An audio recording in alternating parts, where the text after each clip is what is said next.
मुस्लिम समाज और चमार वर्ड यूज़ किया गया। क्या बहुजन समाज में सिर्फ चमारों के लिए ही आज़ाद समाज पार्टी लड़ेगी, क्योंकि बहुजन समाज में और भी लोग आते हैं? जी, मैं उसके लिए सबसे पहले माफ़ी चाहता हूँ। मैं आपके चैनल के माध्यम से माफ़ी मांगता हूँ कि मैंने जो वो शब्द इस्तेमाल किया चमार, मैं वो नहीं कहना चाहता हूँ। अपने आपको कहते हैं कि भाई हमें हरिजन ना कहिए और न दलित से हमें वो करिए, हमें तो सिर्फ चमार कहिए। तो में उतरी है मुजफ्फरनगर सदर विधानसभा की अगर हम बात करें, सदर विधानसभा से परवेज़ आलम है, उन्हें अपना प्रत्याशी उतारा है मुजफ्फरनगर सदर विधानसभा पे।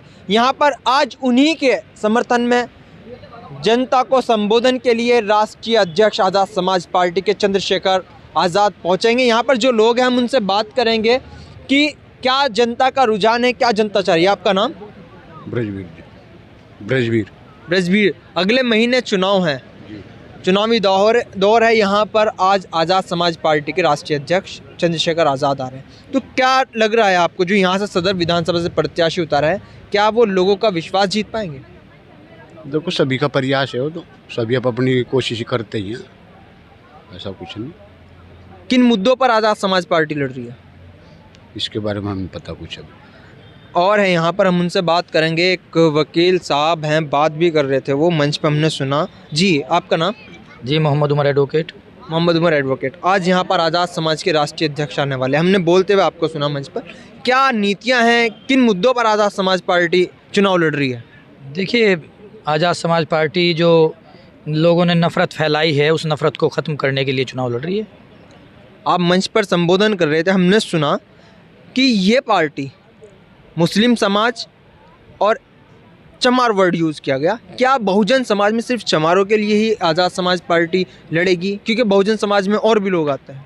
जी, मैं उसके लिए सबसे पहले माफ़ी चाहता हूँ कि मैंने जो है मतलब जिन शब्दों का प्रयोग किया, दरअसल ये आज़ाद समाज पार्टी के जो लोग हैं वो अपने आप को कहते हैं कि भाई हमें हरिजन ना कहिए और न दलित से हमें वो करिए, हमें तो सिर्फ चमार कहिए। तो मैं उसके लिए सबसे पहले आपके चैनल के माध्यम से माफ़ी मांगता हूँ कि मैंने जो वो शब्द इस्तेमाल किया चमार, मैं वो नहीं कहना चाहता हूँ।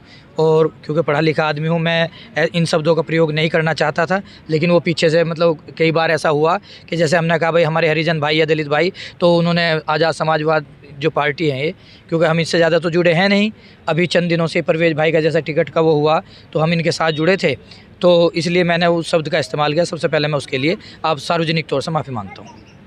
आप भाई की बात कर रहे थे, मैंने जहाँ तक देखा भाई, क्या चुनाव भाई के नाम पर होगा, विकास के नाम पर होगा, शिक्षा के नाम पर होगा, या खाली भाई के नाम पर ही होगा? मैं ये नहीं समझ पा रहा हूँ कि आप भाई किस शब्द के लिए कह रहे हैं। आप कह रहे थे परवेज़ आलम मुस्लिम लीडर, जो बात चल रही थी उस चीज़ पर मैं आपसे सवाल कर रहा हूँ। क्या धर्म के नाम पर वोट होगा या विकास शिक्षा के नाम पर वोट होगा? विकास और शिक्षा के नाम पर होगा। भाई का शब्द मैंने पहली बात तो इस्तेमाल नहीं किया, मैंने कहा है परवेज़ भाई। अब परवेज़ भाई का मतलब ये है कि क्या मैं उनका बेअदबी से नाम लूँ? वो विधायक का चुनाव लड़ रहे हैं। और मैंने ये कहा है कि 6 की 6 सीटों पर किसी भी मुस्लिम प्रत्याशी को यहाँ टिकट नहीं दिया गया, इससे मुस्लिम समाज में रोष है। तो यानी कि इसलिए समर्थन किया जा रहा है कि आज़ाद समाज पार्टी ने मुस्लिम प्रत्याशी सदर विधानसभा से उतारा। ये सर्व समाज का प्रत्याशी है, ना कि मुस्लिम समाज का, और सभी को मिल के चलना चाहिए, हिंदू मुस्लिम एकता को साथ लेके चलना चाहिए। ऐसा नहीं होना चाहिए कि एक ही को चाहा जाए, ऐसा नहीं होना चाहिए। तो क्या मुजफ्फरनगर की जो जनता है, आज़ाद समाज पार्टी की जो प्रत्याशी हैं, उन्हें वोट करेंगे? क्या जो परवेज़ आलम जो प्रत्याशी, वो जनता का विश्वास जीत पाएंगे? देखिए, ये काम परवेज़ भाई का है और ये आज़ाद समाज पार्टी का है, और जहाँ तक जनता का सवाल है, सबको अपनी वोट का प्रयोग करने का, मत करने का मतलब जो है अधिकार है। सब अपने अधिकार के बल पर मत करेंगे। अब ऐसा कुछ नहीं है कि कोई किसी से दबाव में वोट डलवा लेगा, सब अपने मत का प्रयोग जो है बड़े विश्वास और बड़े सम्मान के साथ करेंगे। आपने बताया आप एक अधिवक्ता हो, मेरा एक वोटर होने के नाते आप एक वोटर हो, आप किस तरीके की सरकार चाहते हो? किन मुद्दों पे जो सरकार है वो किस तरीके की सरकार है? क्योंकि इस महीने चुनाव हैं, कुछ दिन बाकी हैं, तो किस तरीके की सरकार आप चाह रहे हैं? देखिए, हम चाहते हैं जो हिंदू मुस्लिम को साथ लेकर चले और उत्तर प्रदेश का माहौल बहुत अच्छा बनाए। हम ऐसी सरकार चाहते हैं जो आपसी भाईचारे को कायम रख सके।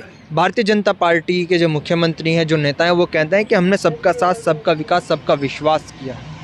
देखिए, जहाँ तक भारतीय जनता पार्टी का सवाल है, उनका जो ये कहना है, भाई हम एक वार्ड के सभासद हैं, हमारे वार्ड में कोई विकास भारतीय जनता पार्टी के द्वारा नहीं कराया गया।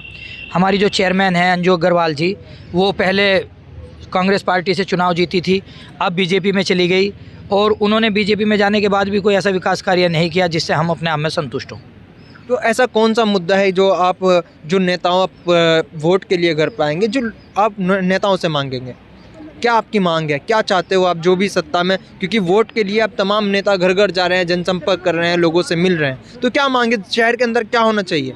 शहर के अंदर विकास होना चाहिए, प्रदेश के अंदर विकास होना चाहिए। शहर की जो नालियाँ हैं, सड़कें हैं, गंदगी है, वो बहुत ज़्यादा है और मतलब विकास के नाम पे हमें ठेंगा दिखाया जा रहा है। मतलब हमारी गलियाँ आज भी ऐसी हैं जहाँ सड़क नाम की चीज़ नहीं है, नाली नहीं है और सफाई व्यवस्था पूरी तरह बाधित है। हमारे मोहल्ले में एक प्लांट है, A to Z प्लांट, उसकी पे जो है मतलब कूड़े के पहाड़ बन गए हैं, उसका कोई निस्तारण नहीं है, जिससे तरह तरह की बीमारियाँ फैल रही हैं। तो कहाँ से माने विकास? यानी कि इस बार जो जनता है वो चोट की वोट करेगी, वोट की चोट करेगी इस बार? मुझे उम्मीद है कि करनी चाहिए। तो बदलाव निश्चित है। देखिए, बदलाव तो वो तो ईश्वर का फैसला है। वो जो ईश्वर है, वो जो अल्लाह है, जिसने इस सृष्टि का निर्माण किया है, इस ब्रह्मांड की रचना की है, वो जानता है कब क्या होगा। इंसान की जिम्मेदारी है कि अपनी जिम्मेदारी का ठीक से निर्वहन करे और सच्चाई का साथ दे, अच्छाई का साथ दे और गलत को बदलने की कोशिश करे। ये हमारे साथ एक अधिवक्ता थे। अभी जब हम यहाँ पर पहुँचे, संबोधन कर रहे थे, तो हमने इनसे सुना, इनसे बात करनी चाहिए, इनसे बात की गई, इनसे जब सवाल किया गया, क्योंकि इन्होंने कहा था अपने संबोधन में कि जो आज़ाद समाज पार्टी, वो बहुजन के लोगों की, जो मुस्लिम लोगों की, उनकी पार्टी है। लेकिन जब सवाल किया गया तो ये भी उन्होंने अपनी जो अल्फाज कहे थे उनसे माफ़ी मांगी। लेकिन देखना यह है कि आज़ाद समाज पार्टी के राष्ट्रीय अध्यक्ष आज यहाँ पहुँचकर क्या घोषणा करने वाले हैं, क्या लोगों से कहने वाले हैं, क्योंकि तमाम पार्टियों के जो राजनेता हैं, जो कार्यकर्ता हैं, वो जनता के बीच हैं। तो वहीं पर आज आज़ाद समाज भी मुजफ्फरनगर सदर विधानसभा के जो प्रत्याशी हैं परवेज़ आलम, उनके समर्थन में लोगों को संबोधित करने के लिए आ रहे हैं। आखिर देखेंगे क्या संबोधन होने वाला है, क्या आज़ाद समाज पार्टी की नीतियाँ हैं। आप लगातार जुड़े रहें हमारे साथ। मैं MS गौर, मुजफ्फरनगर सवेरा निखिल के साथ।